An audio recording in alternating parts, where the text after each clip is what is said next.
Welcome to the Cinematographologically Speaking podcast. The boys are here, full force. This week we're talking about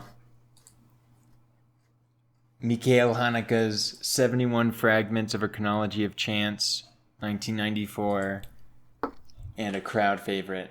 Probably best film ever made. That's what Steven thinks.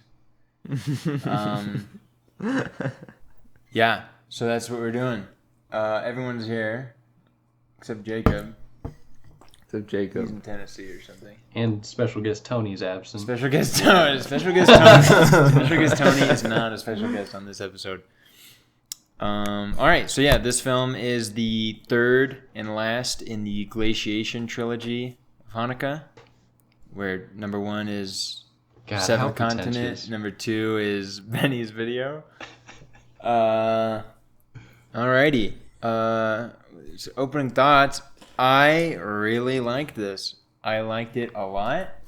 I'm excited to talk about it. I think, there's a couple ideas I have, but they feel a little above my pay grade. So I hope I probably won't be so clear on them. But I really liked this as some kind of intersection between Seventh Continent and Code Unknown, and we'll get into it. But I really, really liked this actually.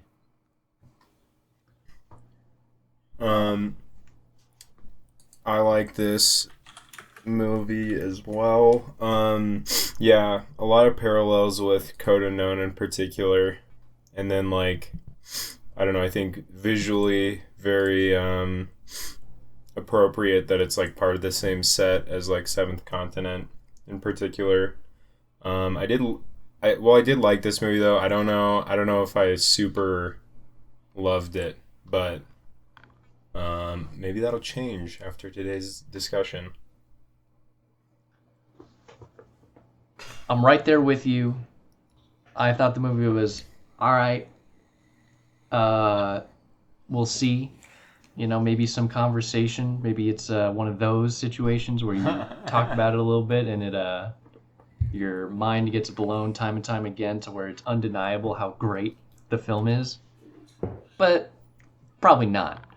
I will say there were some amazing scenes that I'm sure we'll talk about, but that those don't, just because there were some really good scenes, some extremely good scenes, such as the father conversation on the phone, I'm not sure that can convince me that overall as a piece it was great. I did not particularly like this movie or this film. I saw some beginning stages between relation between this and Code Unknown, but I think I liked Code Unknown way more. There were some scenes that I liked, so I hesitate to say I disliked it, but the whole time I felt like it needed to build suspense around what was going to happen at the end. And I was never completely engaged in it. It didn't capture me the way I would like it to have, I guess. Yeah, I'm on board with everybody here, aside from Troy, I guess. Which is going to make for a great podcast. I really saw some, for this film, the things that make me feel a little bit not in love with Haneke, I think was most demonstrated in this film for me. The things that I like the least about Seventh Continent and Code Unknown, I think was represented in this film. I suppose that's it. I think that's fair. I mean, I don't think this is, to be clear, I really liked it. But I think that's probably just because I like movies more than you guys. Because I don't think this is, Haneke's best. I don't know. Whatever, we'll talk about it. I was just going to say, it feels in comparison to stuff Code Unknown is obviously the most applicable here, I think. Yeah. In comparison to that, this feels very, sophomoric. like it's a lot of like the same ideas as a lot of his later films, like in techniques and such, but just not quite as refined or well executed, which is I think where the lack of strong opinions comes from. I don't know. I might disagree. I agree. Yeah, I think the comparison is most direct with Code Unknown, almost like a trial run. Yeah. But I think that the subject matter and attitude is much more that of like the glaciation Seventh Continent, and like a much more focus on the modern condition. Yeah, I think I mostly mean not necessarily subject matter, but like when I say ideas, I probably am mostly talking about technique and not so much content. I think Technique is in like, sorry, technique in the sense of like technique for storytelling or technique for like. Yeah, like the fragmentation or whatever. I think while in Code Unknown,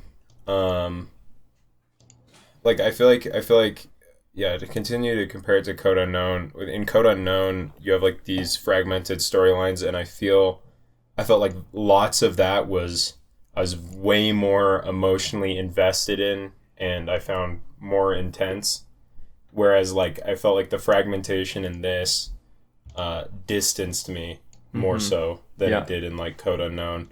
Even though, I mean, if that's an intentional effect, which I think in some places it definitely is, but I don't know. I mean, in Code Unknown, I feel like it's more effective at both the distancing and also giving you kind of like this emotionally raw, like kind of attempt at looking at it as at like the kind of full complicated nature of some like tense moment or something. Yes. I don't know. But yeah. I definitely agree. I think Code Unknown is just more.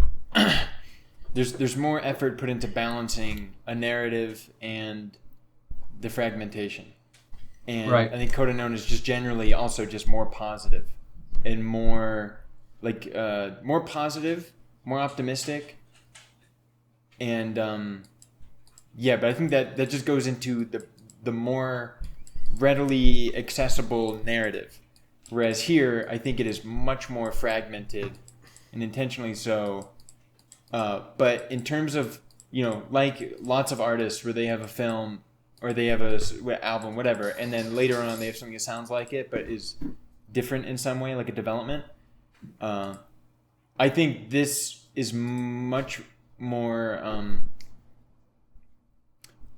I almost want to say raw, but it just reminds me of like there's all those artists where their first album is their best album.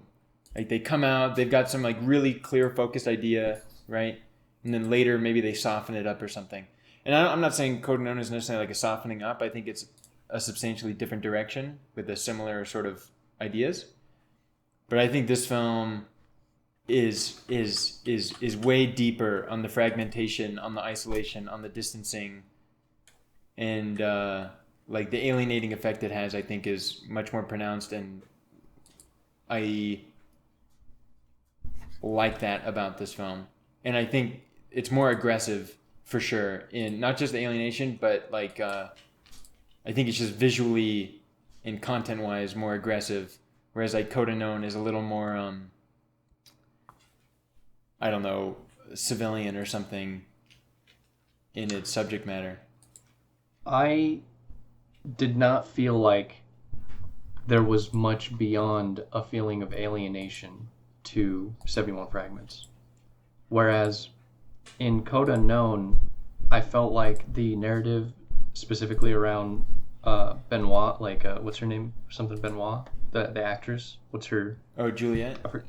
Yeah, Juliette Binoche. Binoche. Thank you. Brioche. What?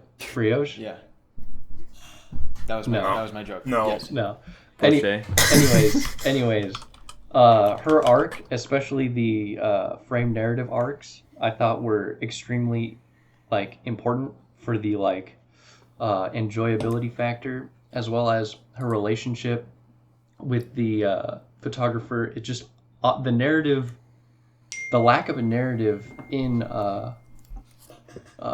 71 Fragments doesn't leave me feeling like it just felt pretty empty. It didn't like make it's hard for me to feel like there was actually a concept being grappled, and the only way that these fragments relate to each other is some like somber attitude.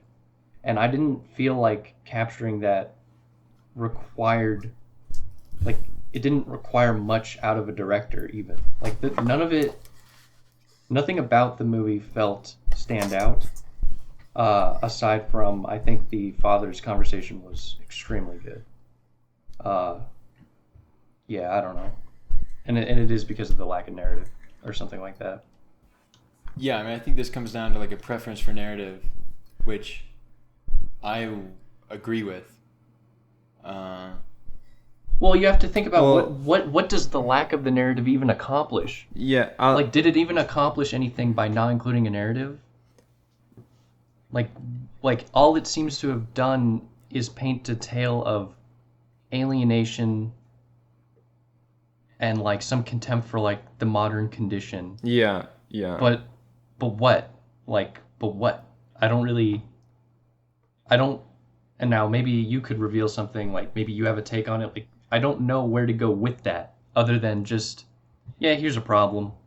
And it's like, yeah, okay, but we got that in Code Unknown, but the narrative made it better.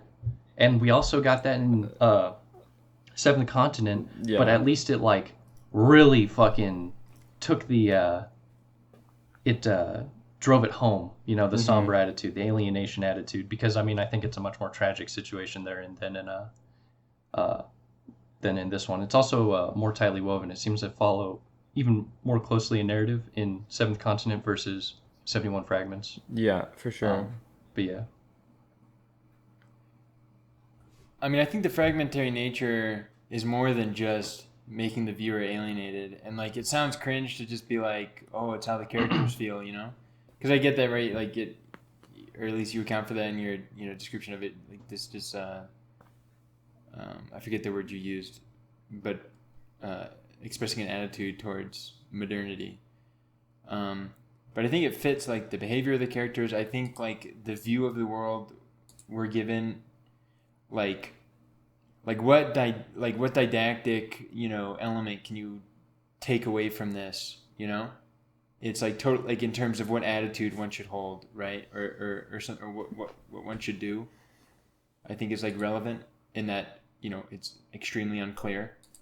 And I think it probably has something to do with how the characters, operate in the world as well. Listen, I don't think this is some grand masterpiece, and I'm on board with. I prefer narrative for sure. I think it lends itself to a lot more things, but I do think this is like a really interesting.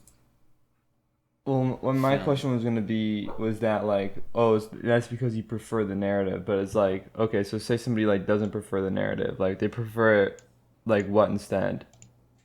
Like what would it be replaced with? Well, I would consider this more like some type of attitudinal thing, like right through 71 Fragments. Let me, what would be the phrase? Cultivate an atmosphere, an attitude, a like fragmented image of modernity and like commentary on film. Mm-hmm. Right, and rather than let me tell you a story. Mm-hmm. Troy, tell us then, like what like got you excited about the film then? Like I was watching, like what did you like in particular? Because like I don't know, Yeah, I mean, I'd like to maybe move past exactly why we didn't like it and maybe discuss some of the themes, so maybe we can open up something else. Yeah, well, I think it's a lot like what Steven says. I think my interest and a lot of the enjoyment I got from this is like in the form.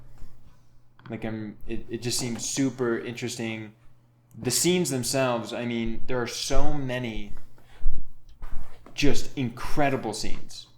I think the father obviously talking, the sick baby family when he hits the wife, the little girl, holy shit, that little girl, the orphan girl or whatever. I mean, the list goes on. Honestly, the cross thing when the kid gets upset, the taking the guns, obviously the ping pong. I think the ping pong scene is like the scene. Yeah, that's what I think this is the symbol, the emblem, the centerpiece of this mosaic. And it's so good. I thought it was so good, so interesting, so painful to watch. I mean, I think the ping pong scene is not like, in some ways it's a little on the nose, maybe, as like some depiction of modernity, where it's like you're talking about the one where he's with the repetition, or are you talking about the one where he's reviewing his repetition? Although okay, I mean, I think it goes in hand with the reviewing. You're right. Right, Okay. but just this image of man playing a game against no one, but against a machine who isn't consistent in its delivery, such that it's not even it's not even about the individual. Like, he actually is playing against the machine, and that the machine is unpredictable and inconsistent, and he has to respond to it, and is sort of like playing catch up, right? It's pure repetition. It's this painful face. It's towards a goal, code unknown, more like goal unknown. Right. And it's just like, right? Like, because you think like, oh, like, I don't know, when the scene opens up, I'm like, oh, this is sick. Like, someone really developing themselves and becoming the best. This is just someone grinding, to be great. Mm-hmm. But it becomes like way more sad when it seems to become less about self-development and much more about like he looks trapped in some dynamic. And visually, I love the concrete walls. He's in this like really it's all grayscale basically. I don't know. I just think it's filled with these like incredibly interesting scenes that all have like substantial content with respect to like installing one piece of glass into the stained glass image of modernity or something like that. If I could comment on the ping pong scene, I think that is a particular place where the fragmentation like shines through as being like a very, I don't know, just super good use of it. Just because you open with the ping pong and then it just keeps going and going and going. You're waiting for like some kind of resolution. You're waiting for him to like finally stop and put the paddle down and like breathe or something. But then it just like cuts before, like after it's gone on for seemingly way too long, like it's like outlived its, or it's like outstayed its like welcome or whatever. Then it just ends, and it like supposedly continued on and on and on. Mm-hmm. But yeah, I don't know. Yeah, to rehash the term, I remember at the beginning of Seventh Continent, our podcast for that, Troy mentioned Death Drive. And we talked about that like very briefly, And I think actually this scene, and I've been thinking about Seventh Continent as well, but it does capture Death Drive, but in like a different way than Seventh Continent, because Seventh Continent wasn't like the peaceful rest of death. That wasn't the Death Drive. It's actually in these repetitions. I think that you might equate the concern with modernity to like the concern with desire, and the concern being the circumambulatory nature of desire / the idea that you'll never achieve what you want, and the blind like objet like circulation. So for instance, we have the refugee who is wandering Europe or whatever, and it's a young boy and he like doesn't really understand why he's wandering. I mean, he gives a couple reasons, when he's during the interview, but overall it's this very vague answer, basically to say that modernity, or this country, modernity, Austria or whatever, has got him in its grasp, and now he's going to orbit it as like a desire function, and he's not really going to know why, and he's going to be trapped to do that. And when he leaves and gets kicked out, he says that he'll come right back. It's the same way with this ping pong. You have this repetition, and there is just some sort of a repetition about the way that drive works necessarily, and how no matter what your interest is, your interest is only facilitated by the fact that you repeat it, and to obtain it like doesn't really even exist. And that's like a huge problem with like human subjectivity, and a huge problem like with modernity. And modernity is this like object that people will circle around, and like it'll be a cause of desire, but it's not actually something anybody desires or something like that. Anyways, you know. Yeah, I mean, we talked about in like Code Unknown, like the immigrant woman as well, which I see as being like the same ideas of like the what can I do for you, you know? Yeah. Or something like that Right. that she like comes to, and blah blah blah. Yeah. Just a different character. And the balloon scene where he, like the kid like falls off into the like almost falls off into the off the building or whatever. Yeah. But then that kid like is about to like fall off into the subway. Mm. You know? Yeah. And like I don't know. I don't really know where to go with this film, honestly.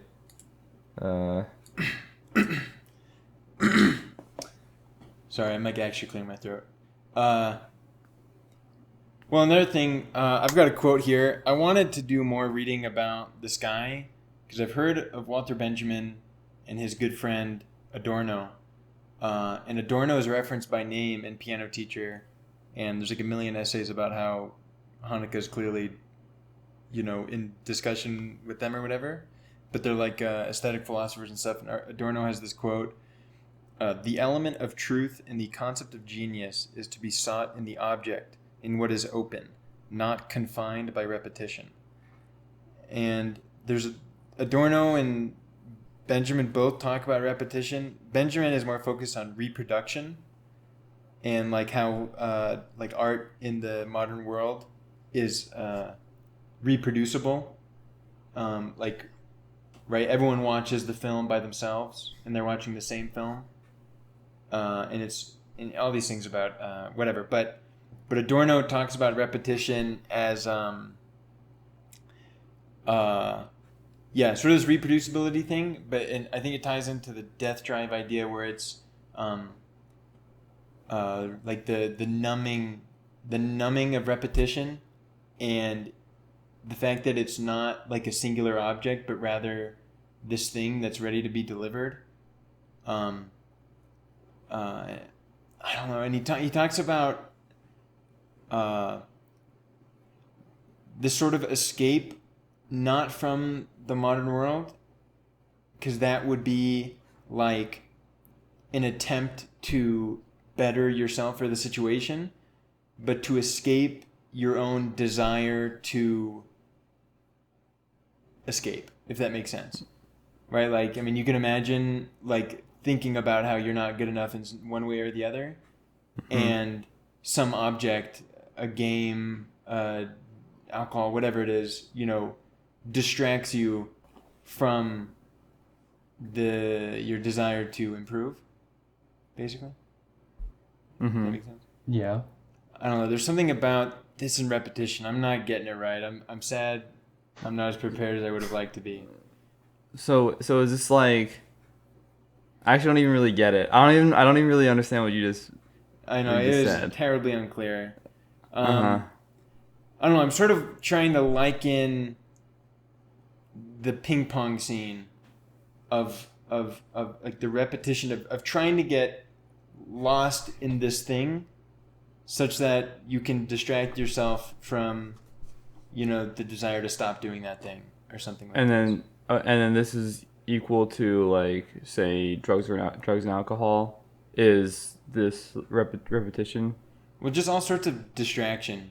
Anything you might desire, any material, any object cause of desire is distracting you from the fact that you're running in circles, is what I would say. And that, I don't know if this is what Troy's saying, but so in my mind, the ping pong is an object cause of desire, a thing which one can lose oneself in, and it'll be eternal, and there won't be like a recognition because there is no winning against this machine, so they'll be in this circle forever, which, you know, you can explode outward and say applies to basically everything you might do in the modern world or something like that, everything you might choose to pursue. I'm not sure about this self-improvement thing. I don't think that gets you out. I think that the self-improvement might be another thing to get lost in. A better thing to get lost in, but it doesn't escape the problem. The problem being... I'm just noting... The problem being not even necessarily a problem, but more like the condition of being in circles forever, of the nature of drive and desire. Yeah. Which we'd have to point to other examples to describe what I mean with that, but yeah. I guess I'm sort of also just pointing out how this is different from Seventh Continent or the second in the glaciation, Benny's video. We're like, not talking about Benny's video, but just in Seventh Continent, right? We have people who acknowledge a problem and are acting decisively to improve their situation as they see it, right? In their case, they want to totally embrace and absorb modernity and do away with the emotional complex life, right? Whereas I think here, at least with the main character, Max, ping pong shooter guy, is right. He's trying, like, in this case, it would be an attempt to like distract himself from the desire for change or the desire for improvement or something like this. I'm not sure. Whatever. There's so many bomb scenes. You know what I'm talking about? Old man and the old man talking to the mom. I mean, like, in all these people and all the TV, all the news. Yeah, we see the same news segment repeat. When I was watching, I don't know. I love all the news stuff. I love. I think like the opening scene. Right. I'm a sucker for the, like, oh, the opening scene is what this movie's all about. And I've said that exact thing multiple times, but I think you say that every time. I say it every time. I have to like disclaim because it's kind of like a whatever, like trope. But it's so true. Like, what do we open up with? Like, we have this news segment that jumps from, we have, I don't know, whatever, gas prices rising in this. We have a civil war happening here. They're dropping grenades on this town, and this political leader just announced this. And they're all unrelated. But it gives, but you sit there, viewer, like, what's the connection? How does this tie together into, like, you know, some classic grand narrative or something like this? And it comes off in every way that there's an implication of relationship or connectivity. But, like, the viewer of that news segment is, you know, totally unable to put it together, just as perhaps we are this film. Although, obviously, there's the mass shooting in the end, and we're told in the beginning there's going to be mass shooting and 3 people die, and we follow 3 people or 3 groups. But I also just we have to talk about the difference between the ending of Code Unknown and the ending of this film. They're like inverted. 2 things. 1, reading the description on Criterion, as the movie's beginning to play, I was really worried that they just ruined the movie for me. But thankfully, it's told, you know, literally the first thing is that you're told that description, so it's fine. The other thing that I was thinking of, you were talking about how the viewer seeks to draw connections between these news segments and how that's like, you know, but like it's a futile attempt, but you're drawn to want to. Yeah. That may be true for like the average viewer. But after watching like several Haneke movies, especially, you know, Code Unknown and Seventh of the Continent, I kind of just didn't really care about, which is a failing on my end, maybe, like not giving it a benefit of the doubt or like bringing too much of what I've seen previously of the director. I didn't really care about the news segments much in the story that they were telling, because to me, it felt like I already knew that these were just going to be like, I don't know, like I already knew that he was trying to play some sort of I don't know, like connection game, futility of connections, and like fragmentary, like look at these absurd problems in the world. You know, and that could be a failing on my end for like not wanting to get lost in it, which whatever. But yeah, I didn't like feel enamored by any of the news segments. They didn't feel like that relevant, other than how they showed some sort of like impossible situation to deal with. Well, did you feel any like difference in your kind of position and how you're viewing it from the first news segment versus like the last one? Not quite. This scene, They still just seemed like awful things, broadly speaking. I don't know. Yeah. I think it's almost, well, yeah, the content of the news segments for sure. I don't know. It sounds like a bit like guarded of a viewing. Like, if anything, the impulse would be to look for the connection. I feel, given that I imagine you knew ahead of time that you were going to get a fragmented story of different people whose lives come together, right? Like there is, right? These different threads do end up in a braid, right? So like you think, oh, this is Maybe. just just like. I'm just saying, if you know the film's going to be about that, then I feel like watching the news, it would seem like, right, just a foil. Yeah, the only issue, though, is it seemed beyond the realm of immediate plausibility, and of course I'm not consciously thinking this. I'm just trying to describe what, how it felt, because I just wasn't immersed by it, but like, or captivated by the idea of drawing connections. Like, it didn't seem plausible that these characters' narrative arcs would take them all throughout the world immediately. It felt that way, besides the refugee potentially. So it didn't seem like I was trying to understand how everything coheres with these news programs. It just already seemed like they weren't going to, that these were going to be like motif or something like that. Mm-hmm. I agree with that. They are like heavy-handed. Like yeah, it does immediately strike one as setting some kind of overall atmospheric scene of the world or something. Atmosphere, yeah. Atmosphere. But I mean, it is worthy to note that the TV doesn't just serve, like the news sections don't just purely serve like an atmospheric or a like bookending metaphoric role. They also come into play with the parents who end up adopting the refugee child. That is true. Mm-hmm. Yeah, that's true. Yeah. in the TV Which is like always on. which was so sad. I don't know, that poor little girl. Yeah. I hated that girl.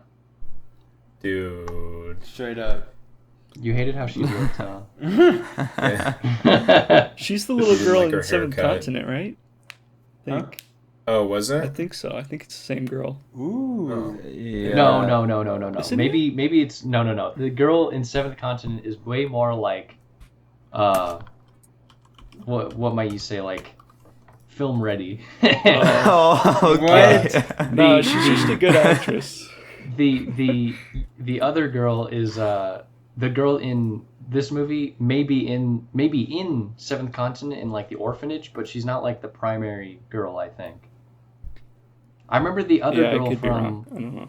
from 70, or the girl from Seventh Continent had giant eyes. It's not the same girl. Okay, yeah, her eyes were like huge. This girl was in 71 Fragments and only that. Oh. Hmm. All right. Well, she wasn't film ready. Yeah. I'm not the only person who hated her, eh? Well, Yeah. So, would you say that like most of the news segments or the television segments, like had a pretty strong focus on like violence? Like usually it had some sort of like violent aspect to it. And then I think I recall something about like Haneke saying something about how like television can like shape people and societies, and like, is this like? Did he say that, or am I thinking of something else? I don't know. I don't care what that guy has to say. Sounds Right. like David Foster Wallace. Yeah, I mean, well, I don't know. I was kind of thinking of David Foster Wallace when I was watching it. I think the Anyway, you could just say something about how like it's the violence like consistently portrayed on the television is like sort of like devaluing the acts of like the violent behavior, because it's always like saturated on the TV, and then this can Like sort a of, like, numbness. Well, yeah, and it sort of could like lead to like sort of these odd outbreaks. Because it's not, because it doesn't even just show like news segments, but it also shows like pieces of fiction and things like that. Where they're that weird scene where she's like jumping out of the helicopter and it looks all like weird. That was a fun scene. Yeah, I like fun. that. Yeah. And And like it's always on. It's like if they're not like surrounded with like other people, they're always like watching the TV. When they're eating and just doing anything. yeah. Yeah, and I mean, something that is interesting about kind of like if you're going to compare the violence on the TV versus the violence in the film. I mean, obviously before the shooting, because that's like obviously so gruesome and extreme and whatever. But like the emotional weight that the husband like kind of like whacking his wife or whatever with his finger like at the dinner table. Like it's honestly, it's not that extreme of like a hit, like it's not, but it's so like violent, Right. and like I froze. but yeah, it's so extreme. But then I cheered. but if you're gonna said, if you're gonna compare kind of the I don't know, the kind of natural reaction to like you have like all this like senseless inexplicable violence or whatever going on in the TV, blah blah blah, and then you have like this kind of very quiet moment of violence that feels much more extreme or something. Yeah, I mean, it just feels very like Hanukkah, and I'm not supposed to do this. This is very sacrilegious, but it just felt very Hanukkah to me when, like, on the TV, you have this sort of like narrativization of like real world violence, and it's all sort of like dramatized, but it's also at the same time like very numbing at the same time. But in reality, here's this scene. Oh, the shooting's actually very gruesome. It's not glorified. No music, sort of thing. So This is a bad read in my mind. I'm sort of known for those. No, it's a bad read. I think the I only think it's thing just that makes it a bad inaccurate. read is the implied like not like epicness. I mean, like No. I think he's right in that that aspect was very Hanukkah-y. Well, I don't agree with the description of the thing. Like, Which thing? What was so you describe the violence on TV as narrativized when it's actually the opposite. I think the ending shooting right. isn't even that epic, and I think the violence on TV that's- carries the most weight in the film. Other than the okay. slap, I think the slap Hold on is a second. I think the slap is the most. But the TV. You watch that news. Have you ever seen news like that? No, you don't, because you don't see news like that. What? What are you talking about? News like that Dude, doesn't that exist. was literally news. No, I know, but it doesn't exist anymore. It's not like that. Listen to this. Hold on. Give me a second. That's not what about if it exists anymore. This is What do you made mean? then. Well, no, okay, but it's not narrativized news. It's this happened. Next. This happened. Right. It's like yeah, the I think- prototypical I think- news that you would hope for, right? But like this film, right? Like people like narrative, right? So now they draw it all together. They try and make the connections for you, right? And whereas maybe if you watch news like this, like in this film, right, you might be like, well, maybe there is no connection. The world is so infinitely complex. Like, how am I to do it together? But then they present a narrative for you, and it's all good and perfect. But the violence isn't even narrativized on the news. Okay, I just want to point that out. Look, I mean, okay, look, Brody's point relies on Look, that. everyone should agree that I think the word narrativized was just misused, and everything about the take was correct. The stuff on the TV is not narrativized, but it is All right, what is even the Haneke of point? an epic, magnitudinous proportion that like Yeah, feels and insurmountable. yeah, and it feels and epic in that desensitizing, sense. which is an important part of my I don't point think it as is well. desensitizing. I think But it's always I think it is. around. I think it is, but I think that's fair. I think the only thing that's incorrect is to say that the violence depicted on screen is narrativized. It's not. I didn't even know that got said. But other than that, I think the take was correct in that it's very Haneke to do something like that. What, like I mean, what? you can say it's narrativized. Condense? Condense? To What is the have a you can say Hanekean thing? juxtaposition it's of narrativized. real world violence, which is less insane as what is going on in this numbing world. So like, okay, go on, Brody. I also just want to say, like, I didn't mean to say that the ending scene was epic, right? That was, my whole point is that it's not epic. You said it was or like not gruesome glorified. and intense, and I actually thought it was Like, no, lackluster. I didn't. Okay, I didn't mean it like that. I meant like it is not how it is portrayed on the TV usually. What? It is like very starkly, like a very like stark contrast. Cold, which is nice. my What's the idea. contrast? Yeah, Yeah. cold, which is like to me, very reminiscent of specifically Seventh Continent. What do you make of How? like I don't even see the. I don't even. the side story though in the news with they did the black market like they interviewed the Grenades coming lady. on Christmas. Yeah, because they put in glimpses of like the civilians that are being affected. Yeah. They have like an inverted attitude, or not inverted, but like a contradictory attitude to the people in the film. Yeah, like the people in that news story are way worse off and seem. At least that woman in the interview seems happier or something. But then it I don't flips know, to 'cause Michael Jackson. Yeah, and the Michael Jackson thing. I think the impulse is to be like, oh, they have it way worse. We should be happier, or something. And then obviously that's not the case, and it's like not clear how one should compare themselves. I don't know, because there's also like the comparison between the that violence on sounds like TV, which Code is like genocidal and massive, and on a huge scale, and then like compared to a little slap or compared to a shooting or whatever. Right. But I want to come back to this point. I don't even get.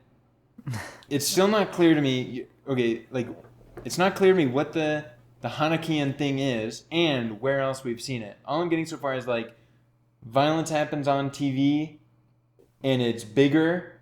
Violence happens in the story and it's not so big. Yes. And when has that happened before? I don't know. So let's say in Code Unknown we see shots of the photographer's shots of the war conflict. Mm-hmm. And then, but we don't even feel invested in it. It's numbing. Mm-hmm. And then we see like little acts of tension and conflict, whether they be romantic or even borderline physical, such as on the subway. Mm-hmm. Those feel much more real, even though we've already seen and been primed about this like war going on in Sarajevo or whatever. Mm-hmm. Let's see if there's any other. Right, I'm down with this, but I think the Code Unknown. Well, I agree it's in Code Unknown 100%, but like. I think I think it's in Seventh Continent we discussed how when like they went to go kill themselves, spoiler, is like, how do I say this?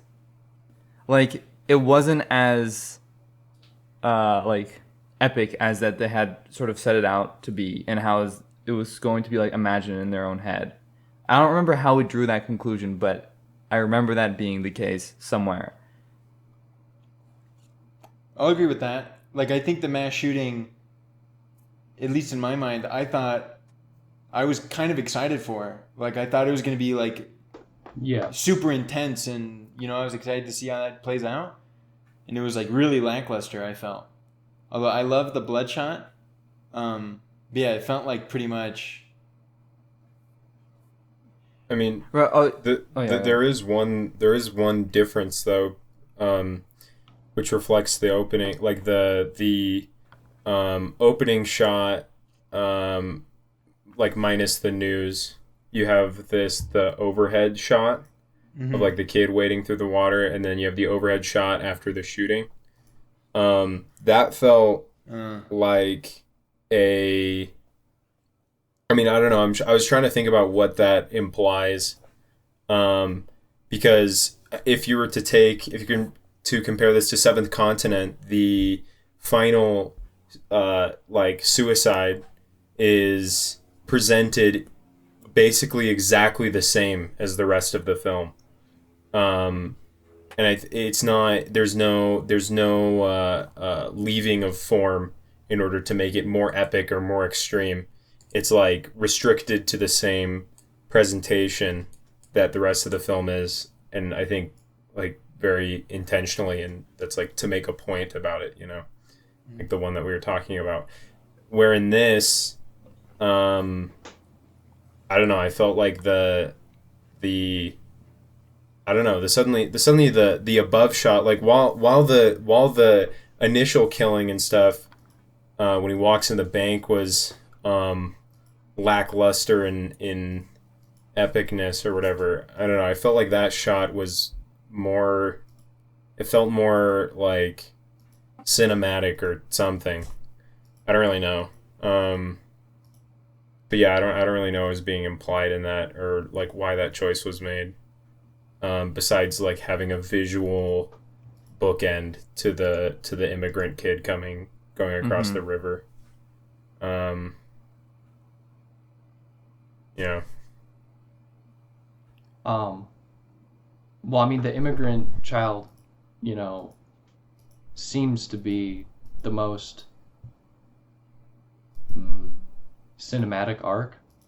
I guess I'm only going to say that because I think when he first arrives, and you see him like coming over the crest of that hill, and you see him like looking outward into like the field or whatever, that just felt like starkly different than the tone of the rest of the movie. There was some like sense of like pursuit of like something, like a hopefulness, or an optimism. Yeah, I don't know. I don't really know what else to say about that. I agree with that. Like, you think maybe you're going to get this immigrant story, you're going to get some, journey to the big city as he drives and we see the credits. Like, this will be an adventure. But of course we know Haneke. We know we're not getting that. Yeah. Okay, this is not cool, guys. Okay? It's just not even right. Okay? Well, you tell me wait, no. No. This is similar. I'm actually no. surprised that You're just feeling such a... Look, the film is so similar to Code Unknown. Yeah. Yeah. Yeah. Haneke made a lot of movies, guys, okay? And Okay. a lot of them are really different, so he's not just a one-trick pony. All right. It has to do with what Haneke we've seen, yeah. Yeah. That's true. Like, The one that broke the mold was Piano Teacher. Yeah, I'll tell you Yeah, what. Piano Teacher, This is not a whole Amor, lot like Piano White Teacher. Ribbon. Wait, what? Sam, you cut out. me?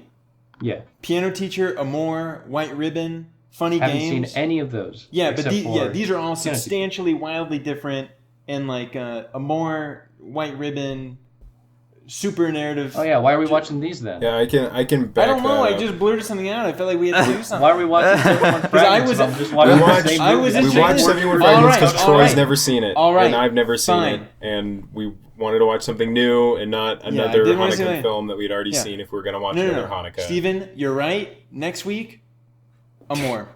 Another You're Haneke. right. I think you're right. I'm more on board with that, sure. Amor on board. Amor on board. No more Haneke, dude. Okay. I'm tired of modernity bashing. No.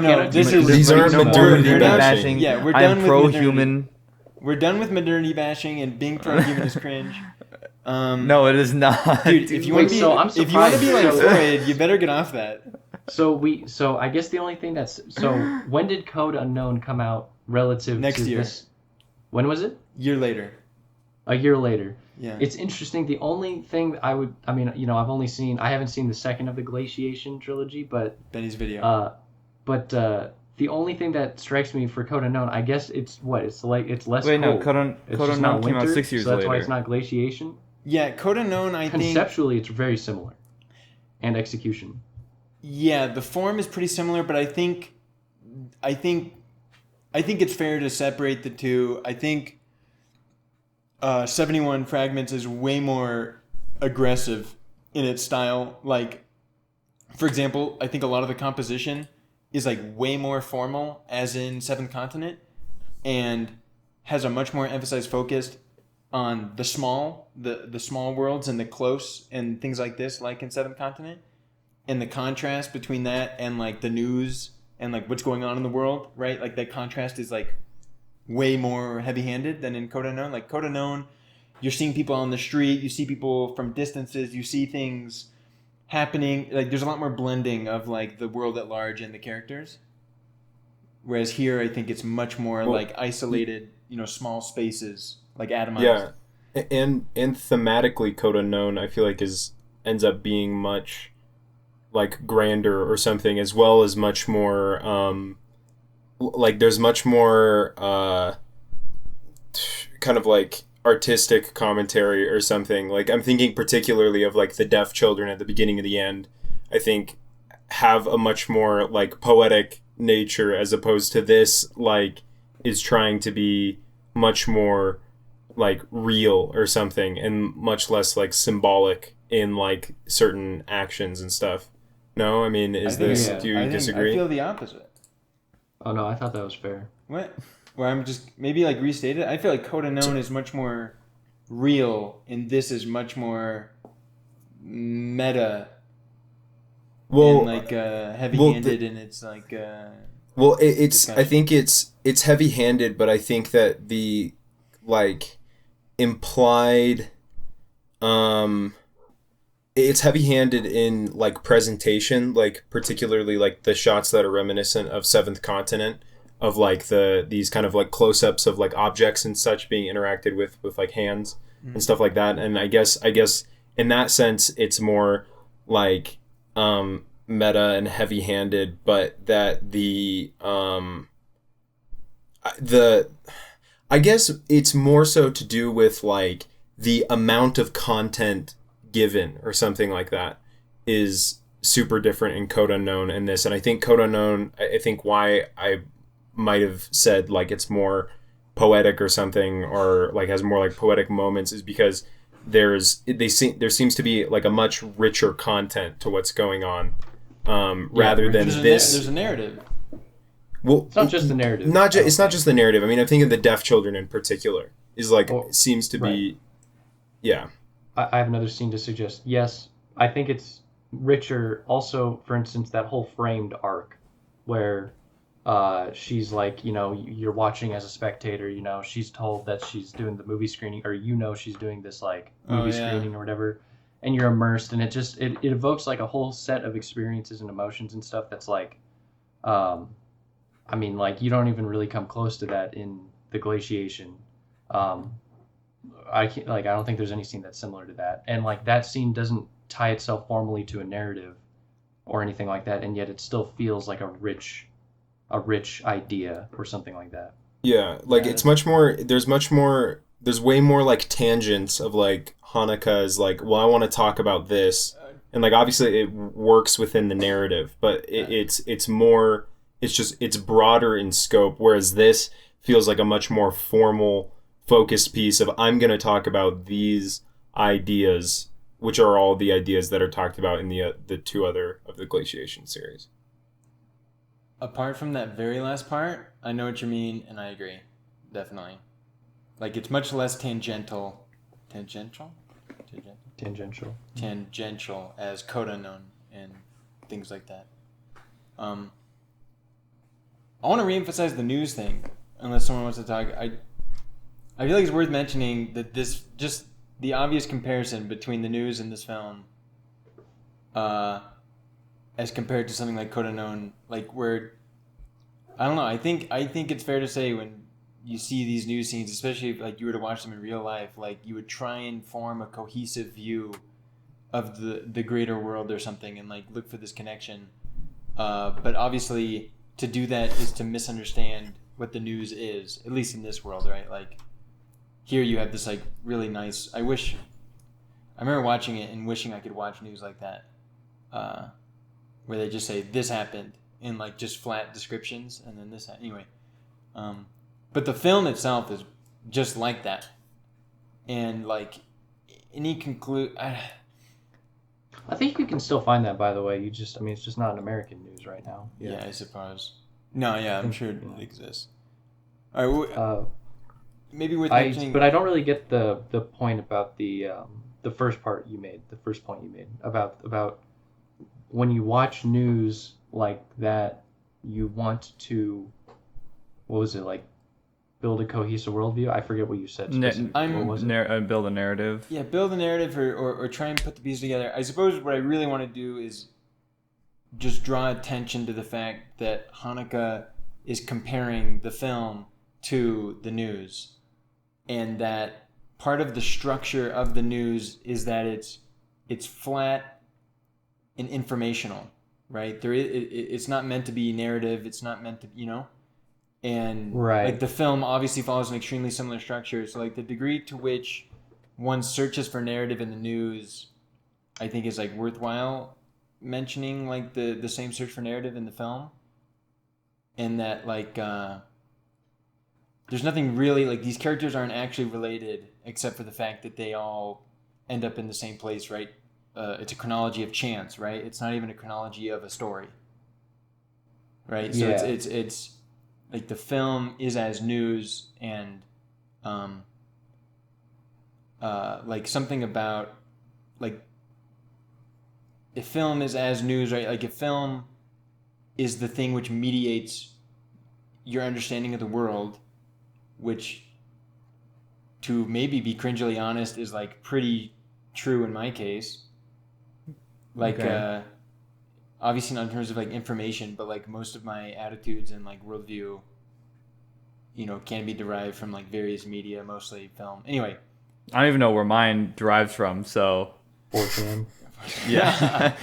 anyway, just film as just mediator, kidding. film as like this the Viewers at home. like film as Yeah. the disconnected piece between you and the world, and yet also the thing that is like informing the worldview, right? Like all these people in the film, and this is like a Walter Benjamin thing, but like they're like their entire experience of the world is mediated by different technologies and media, right? Like the father talks to his daughter on the phone, right? They have this like emotional and combative conversation, in contrast to when they were in person. She was like, I can't, like, I'll call you later, I can't talk to you, Right. or like the son talking to his mom. Right. I don't know who that kid is. I don't think it's not the shooter guy, right? It's some other guy who was kind of related in some gun deals, but right, he talks to his mom, he has these conversations, and importantly, it cuts when he hangs up so as to like not reveal how he feels about the conversation, right?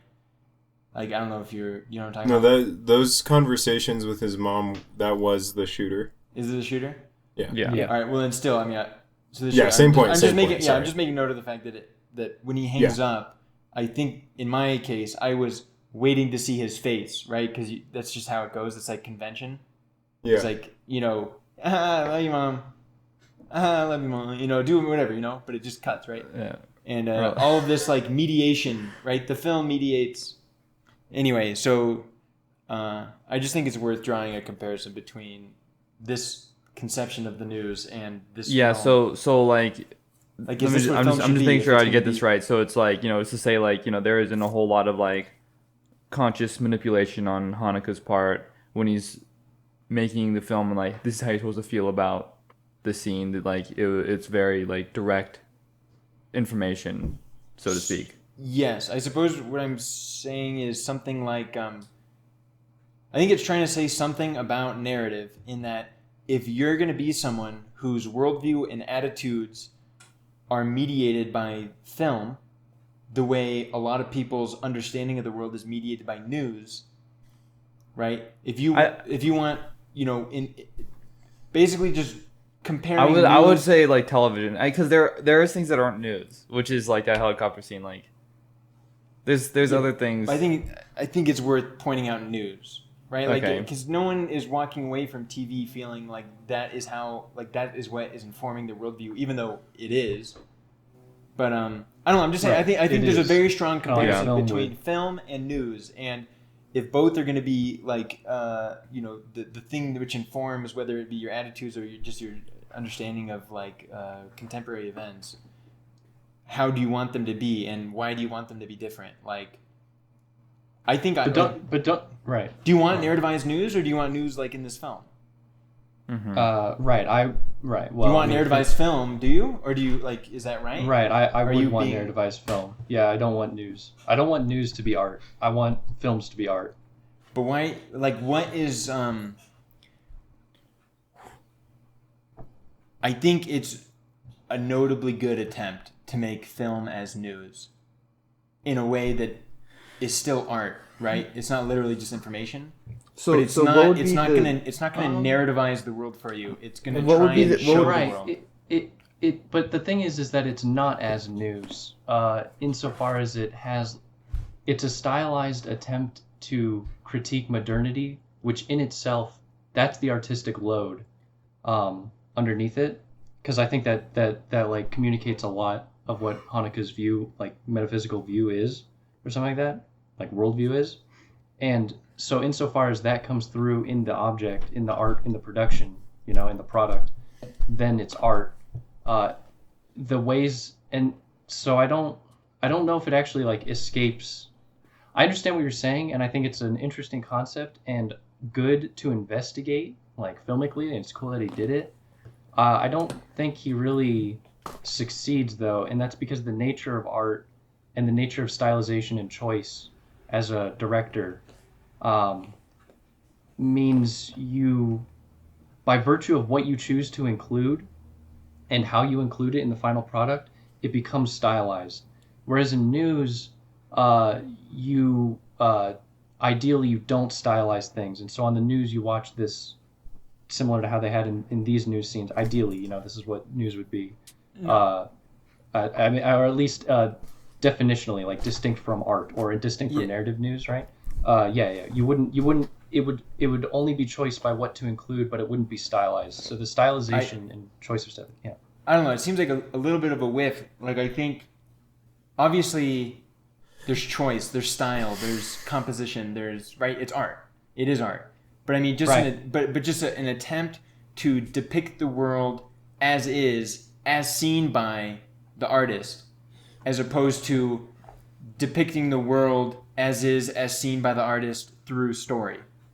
I don't really get what you're saying. But say it again. I'm just saying, like, obviously, like we're getting a story. There is a narrative here. I don't. No, know there's not a narrative. There is a perspective. Right? Yeah. The perspective is inescapable. Like you're saying about choice and style and how you're going to show something. I mean, of course, we're getting a view. Firstly, of the world. can we agree that there is a narrative, even if it's not an extremely comprehensive one?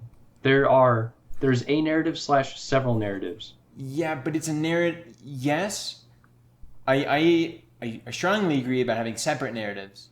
And in terms of a cohesive narrative, I think it is extremely notable that it's a chronology of chance and not of something else. Right? Like a chronology of chance is almost not a story about anything in particular. No, but that in its it. I know. I get it's part a story, of the narrative right? Yeah. load. I get, and the fact that they come together at this final moment, and we've seen them all. Even if it's not like they've intersected much or had much like character development between each other, like all these arcs intersect, and so become the umbrella of one narrative concerning the shooting. The shooting becomes the subject. But it's notable. I might want to push back on the arc phrase, right? Because I think what's so different about this is because there's a million movies where all the characters come together, right? But they do come together arc-wise, right? Not just logistic plot-wise, right? Like in this film, they come together only insofar as, by chance, they need to be at the bank for various reasons, right? Whereas like there's never-ending amounts of films whose narrative arcs, right? The real story, the thrust of where they are, bring them together and it forms this braid, right? Yeah. But to say they're coming together by chance itself, like by their various needs to go in, like chance becomes a subject as well for the narrative. The vicissitudes of life, the uncertainty and the potential, and all these things come together and they influence the narrative arc, and like them intersecting physically in this like location, as well as being bound by this umbrella that he sets out in the title, that is that there's a bunch of chance, like why they would intersect. Like all of this is still painting a narrative. This was all just a side point to say, I agree this is not like I would say it's not a narrative focused piece, right? Whatever that, really means. I think we agree with that. Just to say that there is narrative here. And that it's stylized. And so while it could be an attempt to do what you described earlier as as art as news or something like that, I think it misses the mark, and one reason why I don't find myself enthused by it personally, and I was not enthused by Seventh Continent either, is that it doesn't seem like I don't like art like that. Like it doesn't work to me. When I watch art, I want it to be stylized and not be like the news, and I want the news to be a distinct category separate from it. Yeah. I was gonna ask Troy, like, what is it that you think is like useful about making a movie as news? Like, why do that? Why do that? I don't know. Well, He just did it. to investigate the idea. Yeah, it's investigation. I mean, right? okay, but Well, just I mean, like, so it's investigated, but then like, do you see value in it at like post investigation? well, yeah, Well- investigations turn up results. Yeah, And I would say the value. Man, this is I would say it's valuable, and it tells me that this isn't something I want to see more of, and that doesn't Okay. mean that it's a failure because it like succeeded in like informing me of something or something like that. Okay. on. Quickly to Steven, just on the narrative point, yes, I agree. There is technically a narrative, but the nature of which is an extreme contrast to conventional narrative. Yeah, that's part And of it. Yeah. much and anyway, I mean I just see it, this whole general idea is like, in a world in which your understanding of the world or your attitude or whatever is almost entirely mediated by media, right? Mm-hmm. How then perhaps you'd want, let's look to the genre that claims to be the informative type of media, news, right? If you want to Right. learn about the world, right? What medium is there except for news, which is the self-proclaimed source of here's the information about the world, right? Right. It's not diluted. It's not this. It's not that. It is Ideally, right, communication, right, It is right. clear, right? Okay, well, given your attitude and your worldview, is so constructed by film, why don't we just make a film that's like this, right? And you can just see how that plays out in the Right. way in which it actually does correspond to the world and ways in which it doesn't, in where it falls short. Yeah, I think it was like definitely a useful exercise, and also like an image of what people Can I don't just put a realize they're finishing- watching. Right. I've heard everything you said, and I basically agree with everything you just said. The only thing that's different is my value ascription at the end, maybe. Well, no, I even think it's valuable. I guess I'm just describing my response to it and what I do now moving forward. Like, I agree with every point you made, and that it could be a valuable thing to have made and investigated. But do I think that that's what art should be, or like what I prefer in art, or what I think the best art is? No. And it has communicated that to me successfully. I don't know. Yeah, I mean, I don't think the answer to the question is that what I want art to be is the same answer as, is this film what I wanted it to be, or something like this. Like it's I almost want to bring the focus on a way. I don't know. I almost feel like the focus is not on what would it look like if film were like this, but rather like the emphasis is on the condition leading to the film. Like the fact that one's attitudes and conception of the world is mediated by media, right? Like, which leads to, right, let's make a film like this to bring attention to that, Sure. I think less about do I want media to be like that. I think the question is rather, no, I think that's relatively fair.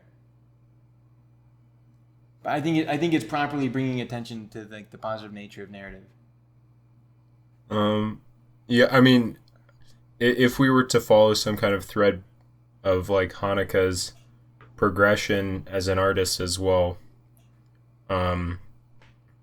I mean, he seems to move towards narrative while keeping some of the positive aspects of like the form that he has with these three films. No, I mean, that might just be, that's pretty like speculative as far as like Haneke's view on what he's doing, and he obviously explores other ideas. But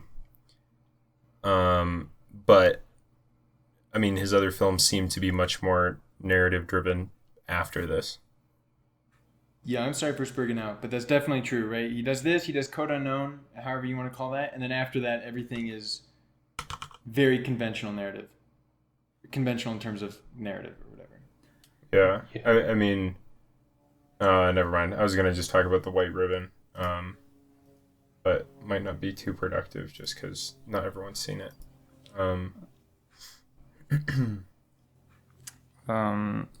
Just to clarify something. So you mentioned how, like when I don't remember the shooter's name, but when he's Max. talking to his mom, and then he hung up the phone, and then you didn't see a reaction from him or anything like that, and then you noted this as a case for like strictly telling you like facts or like being non-manipulative about like what is happening. Was that correct? No, I'd say Okay. almost the opposite. Like, well, one, I just think I'm not exactly sure what it means or whatever. I really like it though, because I caught myself when it happened. I caught myself like with this extreme feeling of like I've been had. Like the film knew exactly what I wanted and didn't give it to me. Mhm. But no, it's like yeah, and which makes it really manipulative. And I think just draws attention to like, right, the phone as the mediator between him and his mother, Mhm. and just going along with this whole like one's conception of the world being mediated almost entirely by various forms of technology, Yeah. and our desire to understand the world we're being presented with being mediated by obviously the film itself. And it I think it just brings attention to that fact when we don't get to see what's really happening almost. Like we hear the phone call and we're not really sure about what's really happening. Is this a real, genuine, whatever, blah, blah, blah, blah, blah. Got it. Right. Okay. We're gonna transition to something that I liked, which was Max trying to make a cross out of those whatever you call that. Brody with the first one to bring up the cross, huh? Yeah, on the first one. He will forever be the resident Christ-like. Yeah. The resident Christ-like. Yeah. I don't know. It just felt pretty good. Felt pretty like on the nose that he's literally trying to construct a cross and he just like couldn't do it. Out of fragments. Yeah, out of fragments. It's very, very, very much modernity.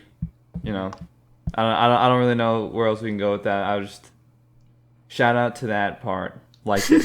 Yeah. Well, and also relevant to say that it was successfully constructed on a computer. Yeah. Which was then talked about previously on the television when that old guy was eating his slop. Go ahead, Steven. You just sparked my memory. Okay, did the camera quality improve 3/4 of the way through? Because I was at 1080p the whole time, or like the lighting in the shots significantly changed such that, for instance, during that computer scene, when they're both sitting at that desk, it zooms out and you see them, like the movie looks, yeah, look at that. Somehow that scene, maybe it's just a lighting effect, like it seemed so much more, it felt like time had passed and we were in a more modern world or something like that. This looks like something that would be on TV now. Like it Looks looks like Social Network. What'd you say? Looks like the Social Network. Yeah, it's just light. Like yeah. I think And different I'm not scenes sure if are that lit was super different. a conscious decision or not, but oftentimes there's like a granulation going on because of the lighting, or something like that. And it seemed like he overcame that here, and it just looks, and it's also this depiction of the computer, so it just seemed so, I don't know, contemporary in terms of color. I mean, as far as like how you feel about it, how it being presented visually like that, like the it looking more contemporary something, I don't think that's an effect of it being lit very differently from the rest of the film, because the rest of the film, like the indoor stuff, seems to be lit mostly by practical lights, and then enough fill so that it doesn't look like crap, basically. And like that scene seems almost no different as far as like, because normally when you get like a contemporary film, like you have this kind of over naturalizing of light, like making light look super polished and soft and stuff. And something I appreciate about Haneke and is very present in this film is like actively not trying to manipulate the light as to make it softer or more pleasing. Like, and it looks very real, but I don't know. Doesn't that room look so pleasing? Yeah, I mean, well, think it does, but not in. I mean, I think the whole film looks good. Well, yeah. But I meant in a pleasant way. No, I don't mean I'm like with just you. visually stunning, but I mean like it looks cozy in that room, kind of. Yes, I think the room is notably cozier, but I mean, think about. No, I think definitely, and I think it makes more like it makes sense in contrast like everywhere else we see. Outside, all the lighting is like super harsh, and like more like fluorescent. And then of the indoors we see, like we can imagine, like they have these all European houses. They're all like plasticky. Like the color palette is significantly different, right? Like the sick baby family and the adoption family all have like white tile and matte colorings inside. It's kind of harsh. Yeah. Yeah, it might be like you just don't see. Yeah, it's the only place that is warm colors. Yeah, I mean, it might be more so like less lighting and more so production design and like location. Yeah. But no, I agree. I agree with the whole. It seems much more cozy and pleasant, like somewhere you'd actually like to be. Because I think in general, hey, I want to say, John, everything you palette. said about lighting was interesting, and I didn't mean to just cast that off. No, it's okay. No problem. I mean, no, because I mean, I mean, I agree that it does look substantially different. I was just pointing out that it probably wasn't. It wasn't the lighting. Right? It wasn't the lighting, as much. Yeah. I mean, I guess I like. This does have more contrast, like this scene, like the way it's lit, like having the lights be between the actors and the background, so that you do get like more shape out of the characters than you do in a lot of the other scenes. A lot of the other scenes are much more flat looking, or less like dynamic, which does make, I guess that is a much more contemporary like take on how to light things.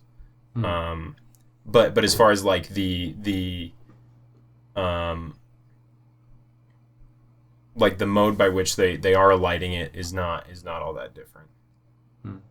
But yeah, this is a much more pleasing image than a lot of the other scenes.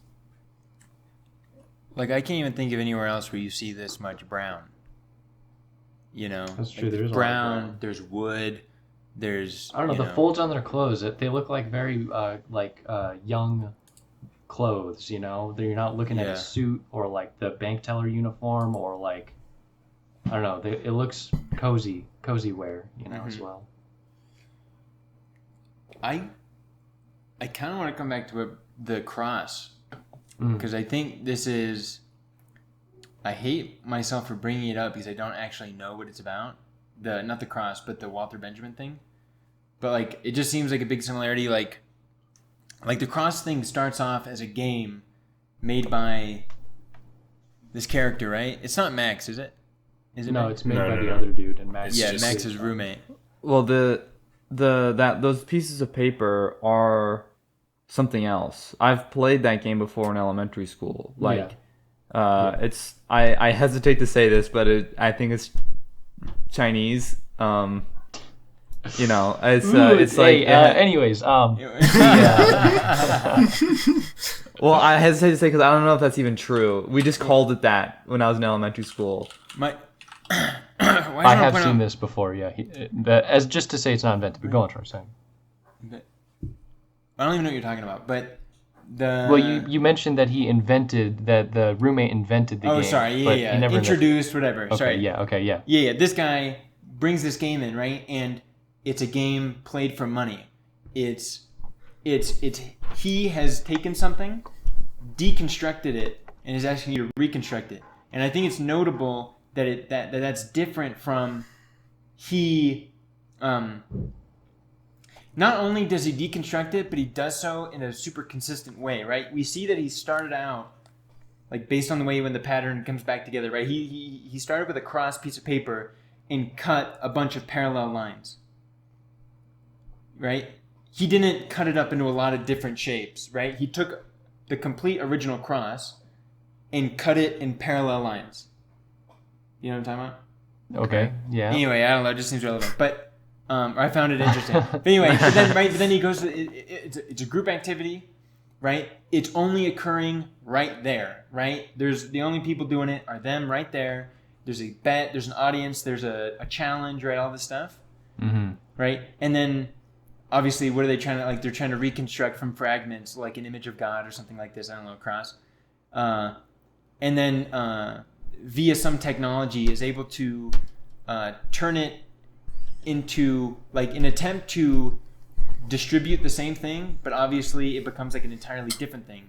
It becomes notably easier as they talk about, right? Like, oh, when the shapes connect, it fits, and oh, that's so much easier. This is way easier, you know? They talk about it. And Right, it becomes easier, but it's also reproducible and will become an individualized thing. and he also asked if it will be commodified. Yeah, right? This whole, yeah. Are you Yeah. going to commodify it? Are you going to do it? Yeah. Because now it stands poised in this potential to become this thing where, right, it becomes totally individualized. It's no longer the same thing at all, right? It's like this weird projection of the original thing into some new space.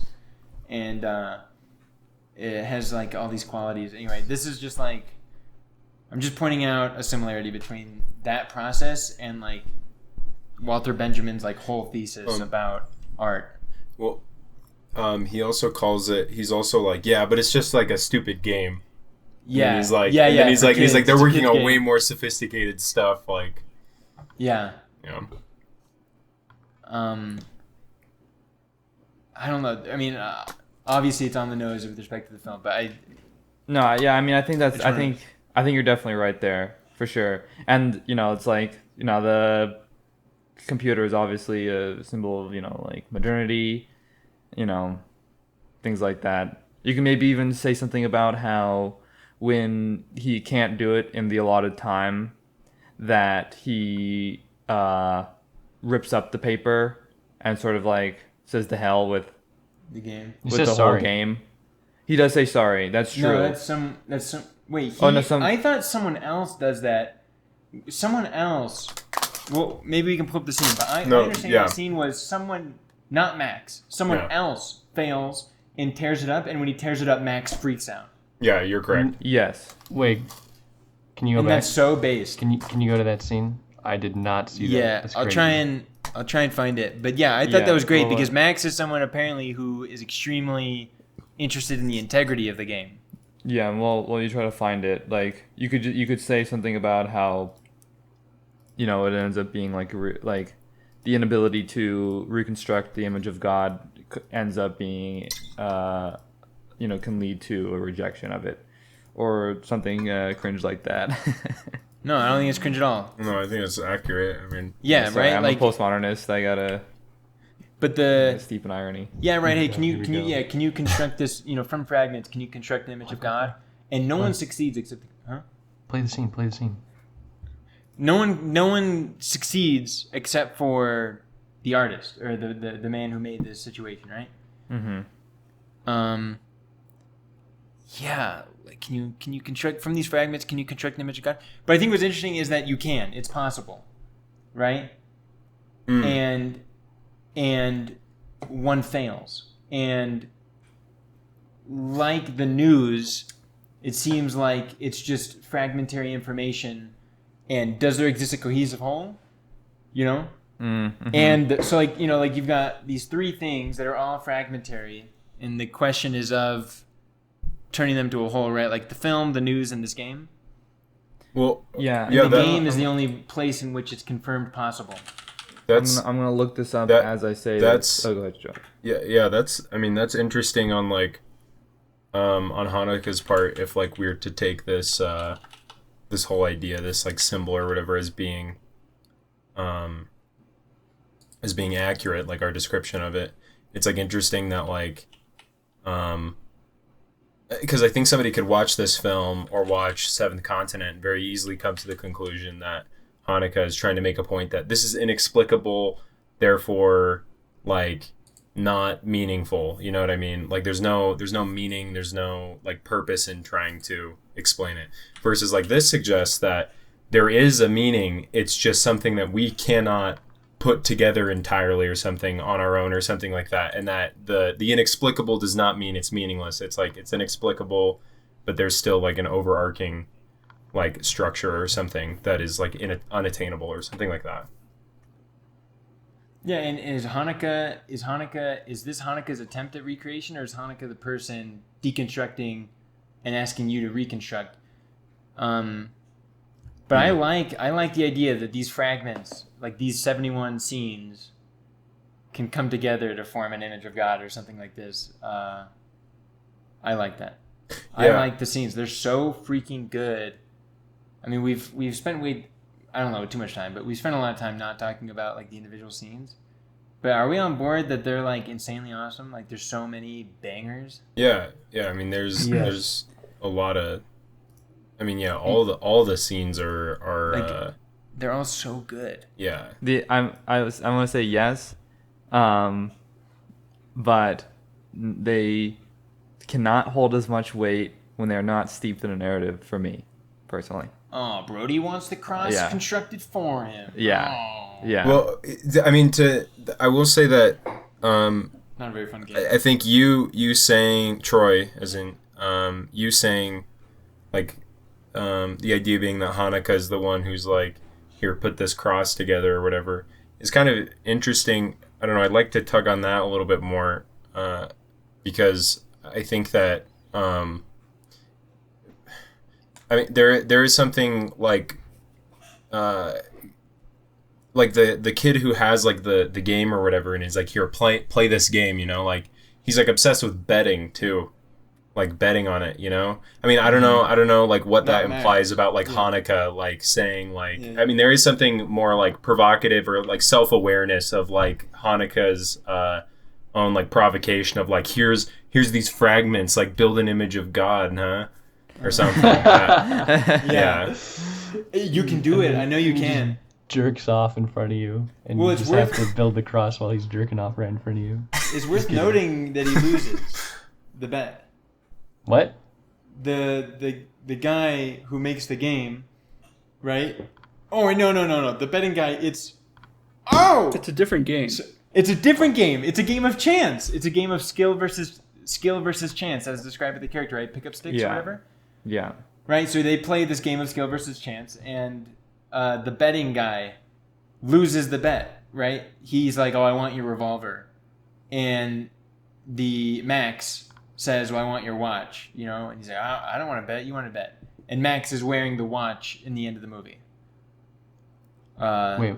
I didn't actually notice that. Yeah, he actually makes quite a point of it. Really? What's interesting though is he doesn't use the revolver. Oh wait, so Max is the one who wants the other dude to watch? Yeah. So the gambler, wants Max's gun. Max, but you know it's odd though. To gambling. The gun he uses, I don't think is a revolver, right? It's not. I think it's just I think it's that confused me as well, and I thought it was an odd choice, but I took it as the kid just calls it a revolver, even though it's not.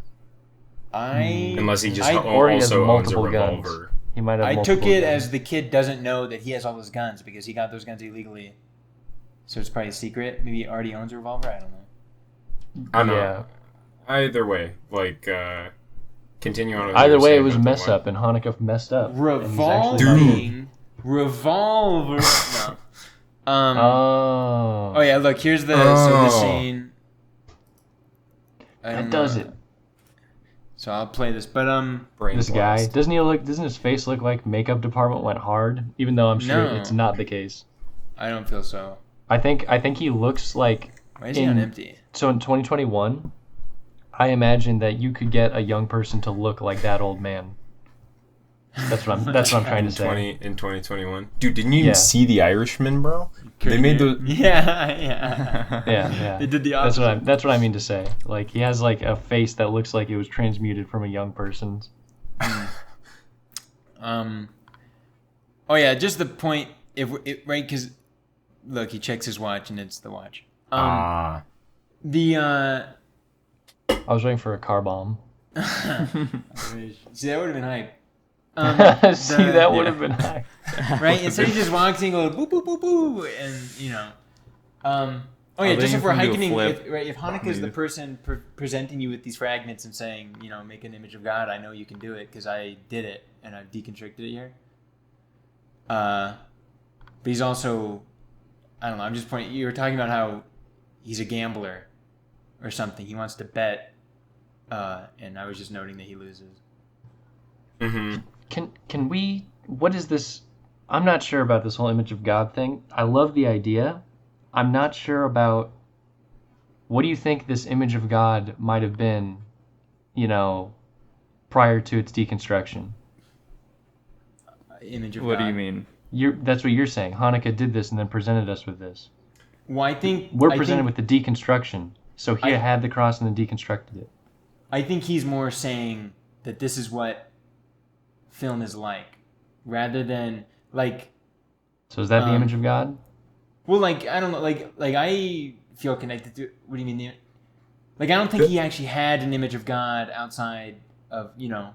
I think some kind of likening of art to God, and right, like art and canon forming an like the constellation of film as forming an image of God, you know, would be something inspiring and dope.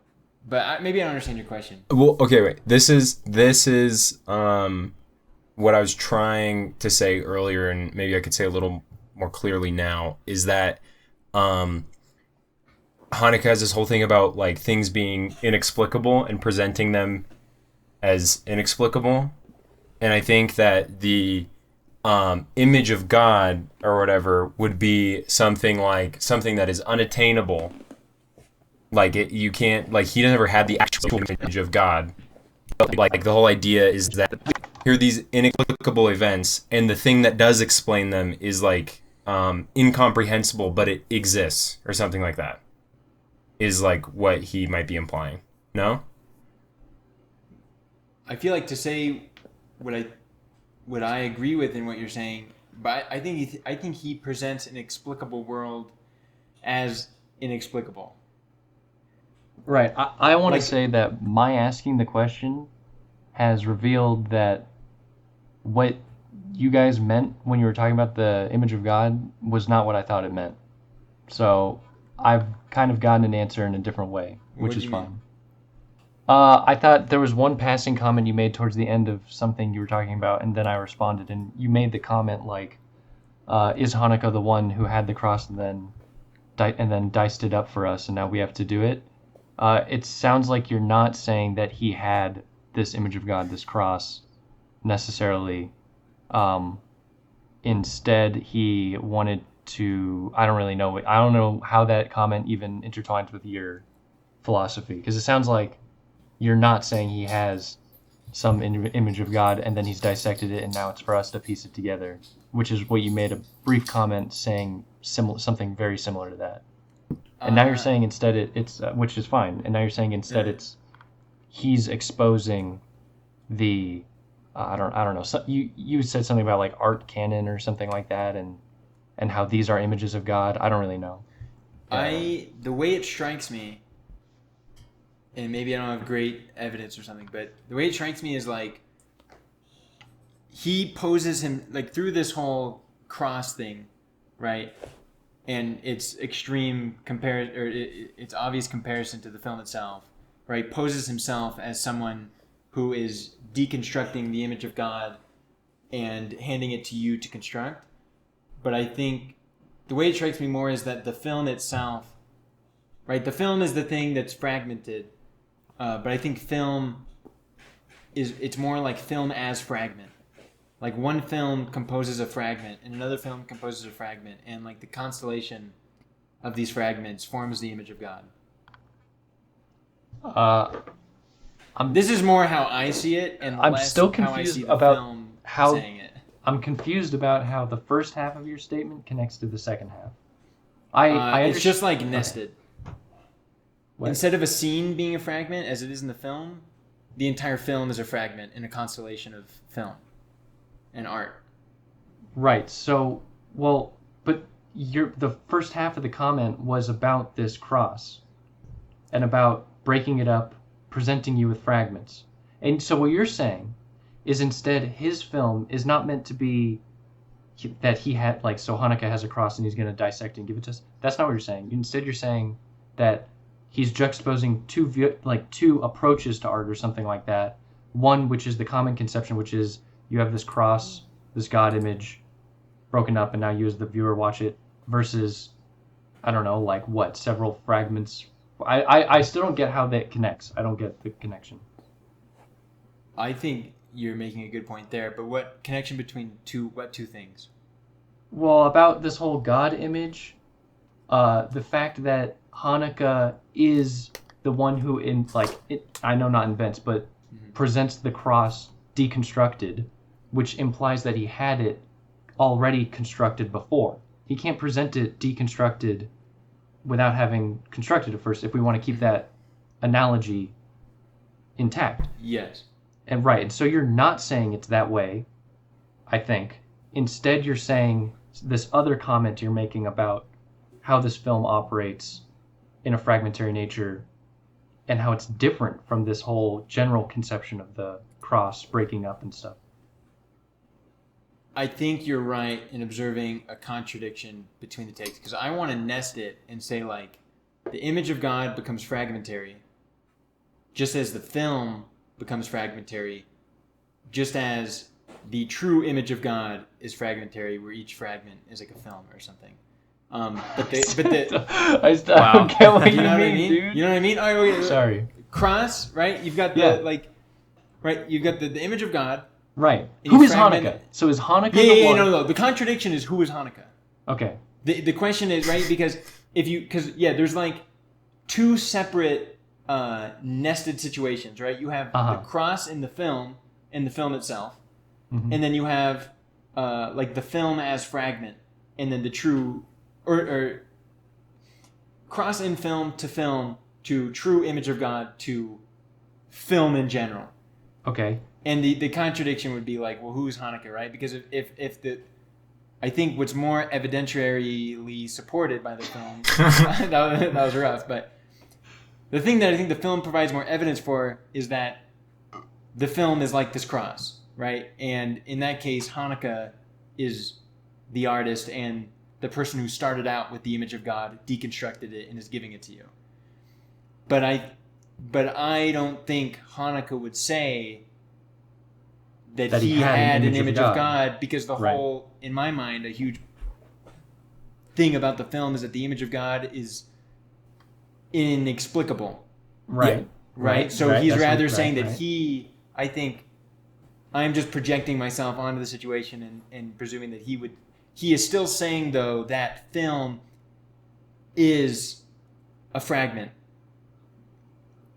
in the image of God. Yeah, I mean, it's like no, is it directed by Christopher Nolan? Well, maybe it's like you have like all we have is fragments in the first place. Like there is no like image of God that one can like have in the first place. Like and so the idea is that we place fragments together in the hope that they construct an image of God or something like that. And so it's like Haneke is like, that's what he's trying to do. I mean, he's trying to present fragments that he hopes can be constructed into the image of God or something like that. Yeah, I think maybe just Charger. I would maybe just step back on the hopes. Maybe he's attempting to, or like by the very act of assembling fragments, he's engaging in the prospect of being able to. But I think ultimately the belief that comes through is that you could not make a cross out of these. Now, so that just means I'm pushing back on the term hopes. But I think I Yeah. agree that he is not actually beginning with a cross and then deconstructing it for us. I think he's imagining himself more as assembling fragments, attempting to make something out of them, the cross or something. But it's a futile endeavor, which comes across through the alienation that we feel, or something like that, the impossibility of the prospect. It's like he's failing. He is Max failing to put it together and things like that, Yeah. or something like that. Yeah. Yeah, I think it's It's notable that it's possible. yeah. Well, I in mean, the movie, that the remains- Christ image is, but I don't know if he's actually making the claim that the film can do what this cross is. I don't think he's saying with the. I think you're right that it's about the people and their inability to do it, but what they're trying to do. I think his too as a director, but yeah. Yeah. Like I think he places himself. I think you're probably right that he's placing himself among the people who have the fragments, right, and are making attempts, Yeah. right. But there's something about them which makes it impossible. But there's nothing about the fragments that make it. The fragments are of such Sure. a nature so as to be assemblable, right? Like the image of God can be constructed from these things, but they are not able to do it. And maybe it's about modernity, and you just can't do it in modernity, or maybe what have you. Yeah, that might be the most optimistic thing I've ever heard about, like the most optimistic thing Haneke has put forward, Oh. and that's not even like a trivial comment. Like yeah. that really is like an optimistic thing to imagine, But he's terribly optimistic. Like he is. I know because it just. I just mean the movies I've seen, Yeah. I take blame for whatever, but like, I think like Bergman, there's this like total not really a misread. It has to do with like sample selection and whatnot, but like sort of known for these kind of more depressing or whatever bleak things, but actually have like the greatest love of life I've seen. Well, yeah, out of the movies we've seen, I think that comment alone seems like the most direction, like optimistic, like instead of just pointing out the problem of modernity, like of these films we've seen, it really does sound like there's some solution even underneath all the like problems that modernity presents or something like that. Like the idea that it could be done. That's like a very hopeful thing. That would be a hopeful thing to see in any work of art.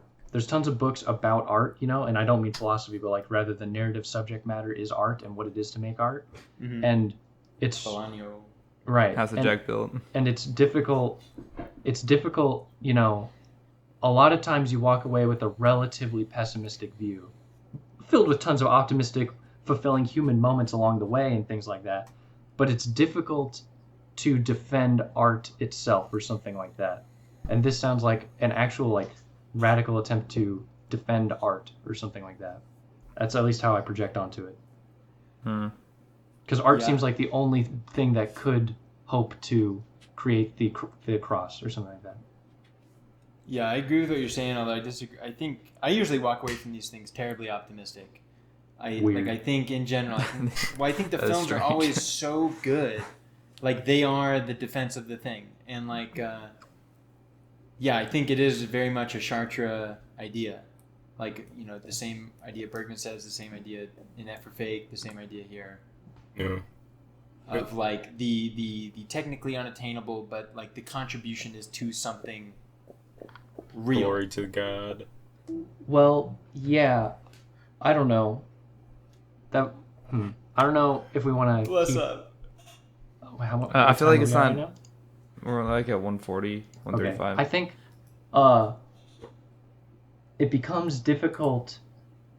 I think that's a good point, that these are a testament to the power of art or something like that. But there's something unfortunate about the infinite pursuit, the circulation, the repetition. Like you're never going to walk away from a movie feeling like this one did it. It actually did it. We've made the image. No, it's always going to be this less than adequate image. And You're gonna feel good. You're tripping, Troy. If you don't think you're tripping, bro. Like it's a great thing, but you're just ping pong, right? Well, yeah. Well, no, but I don't. But it's not. Progress exists. Chartre exists. Well, I think. No, I don't think that's necessarily progress. Well, I think it's like a embracing of like the embracing of like the futility of it is like an important aspect of it, and like an embracing of like it's like a humbling or whatever, which is the whole thing with like Chartre or whatever, is like it's like it was built anonymously, and like to embrace that like your contribution, though small, is for a greater goal, but that the greater goal is like unattainable, like because you're not gonna create God through this cathedral or this film or whatever, but that and I guess that can be depressing, but like but not closer. I don't know, what? But you get closer. Chartre exists. Like it's not like Chartre doesn't exist. It's not like these incredible films don't exist. But we'll not fragments. be satisfied with Chartre. We go to make something else next.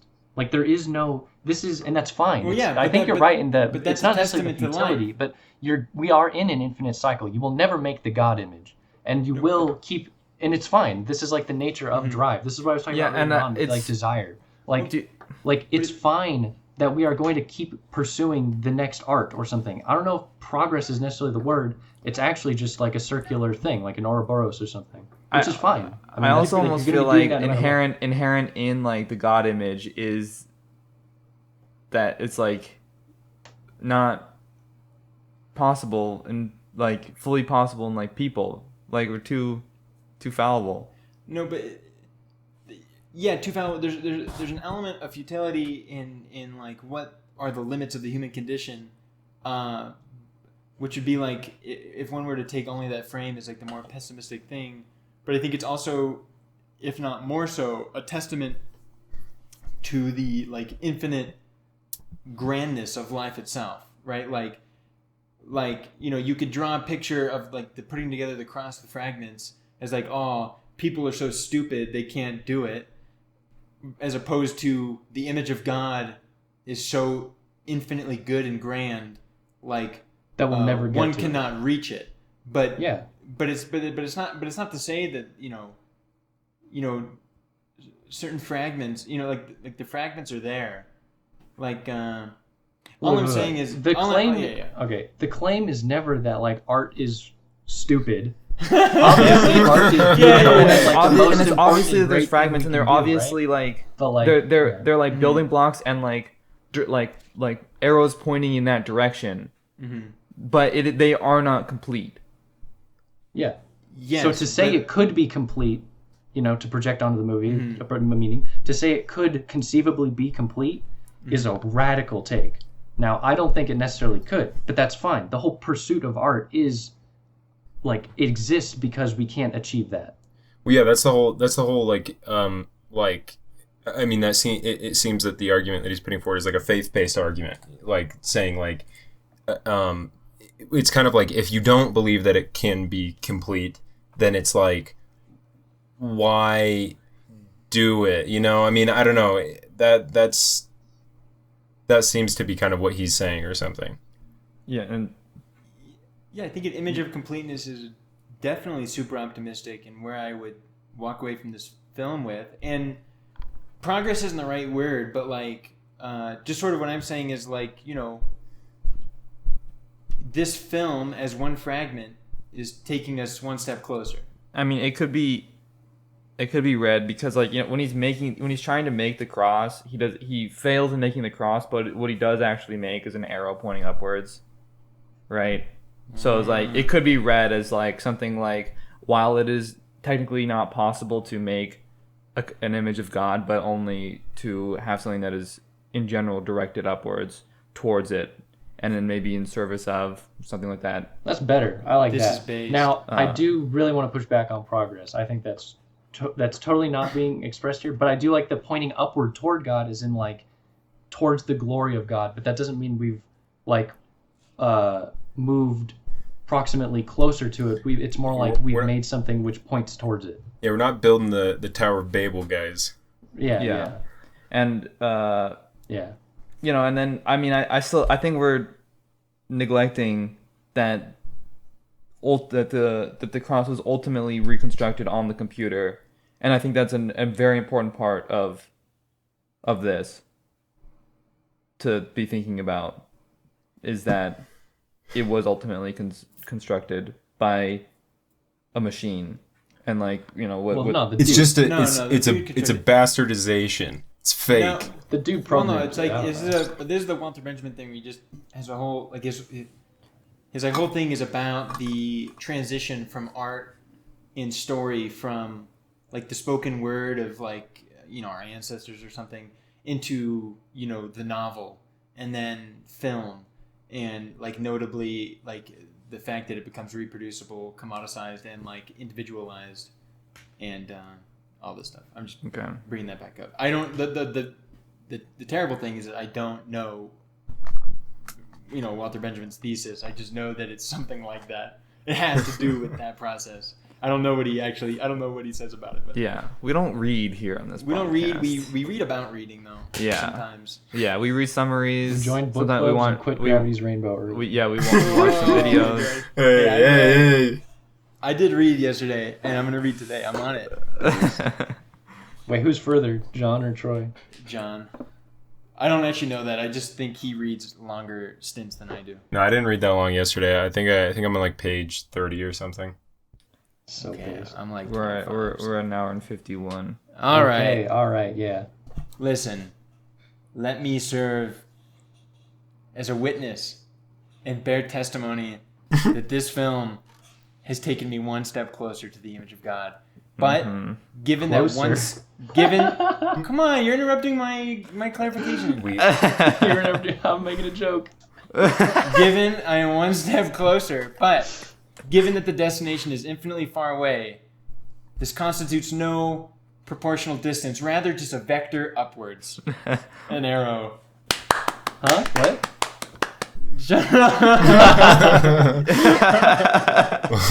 What? Whatever. What'd you say? This film.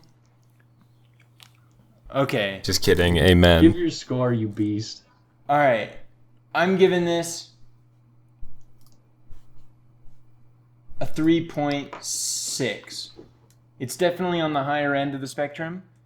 If you're interested in Haneke, it's definitely a must-watch. But I'm not going to give it a must-watch on its own. It definitely, feels like my passion for it has to do with like it being nicely nestled within Haneke's overall arc. Yeah, this film rocks. Definitely super interesting. If only I was smarter or knew more about these Adorno and Walter Benjamin. Glory to God. It seems difficult. Like now, I feel as though if I were to watch it again with this like radical take on the possibility of reconstructing the image of God or whatever, like that this would change my whole I don't know, frame my viewing experience quite differently. So but as far as just like watching it once and then this discussion, I'm gonna give it 3.4.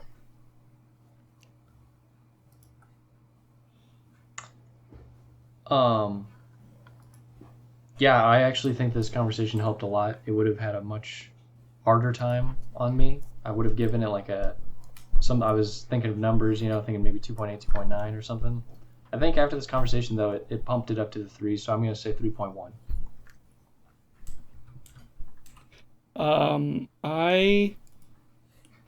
My comments are not going to be shallow compared to what you guys were talking about, but I don't know. It just missed me a little bit, I guess. Like I see the connection, but I'm sort of unable to enjoy it in the sense that we're talking about it. 2.6. I'll give it. Yeah, this conversation helped me a lot. When I was first watching it, I was like, Haneke back doing his thing, classic Haneke. Again with with the TV. So I was thinking like mid twos, high twos, but I'm at a 3.0. It's fine. If I could, I'm gonna note real quick. I'm changing my score to a 3.9. Whoa. After Tanner's comments. All right, I'm because moving mine down to 2.8. Yeah, I'm going 2.9. Well, Tanner and I have talked. I don't know. Tanner's comments. I think about how much we liked the movie and just this whole meme that has arisen of how much I liked it before and after this conversation, and how it might be like fundamentally corrupt. And so I thought back on the film and how I felt watching it, and I realized I liked it way more. So Yeah. I'm just bummed about it. The scenes are so good. Well, That little girl. We didn't even talk about the orphan. could I just say that? I mean, Just one thing. another take on Tanner's comment. I think that that was kind of what I'm saying about I need to watch it again, because I mean, like, I obviously hold like kind of the like I want to be like touched by the film, not just like agree with the analytic view that we create around the film, and that like my score could either go up or down based off viewing it again, and if this thing that we've communicated, which I feel is optimistic and good and I like, if it is actually felt while watching the film, that is going to change the way I feel about it, either for better or for worse, whether it makes me feel that or not. Yeah. Yeah, totally agree with that. Yeah. Okay. It's an outlier. Well, this is a pretty good one. All right, so next week, Amor. Okay, I'm just kidding, but I do. Amor what? A s'more. I think we should watch one of Wait these. a second. I'm sorry. I really don't mean to interrupt. Knock me down to 2.9. Damn. John, All right. you touched me, and and I think I do have to give it a more affectual review.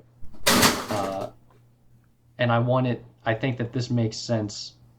I think 3 is the like average, like very good movie or something like that. Is how I've kind of conceived of my numbers. I don't know about everybody, but like I think this should miss that. You're making me want to change my number.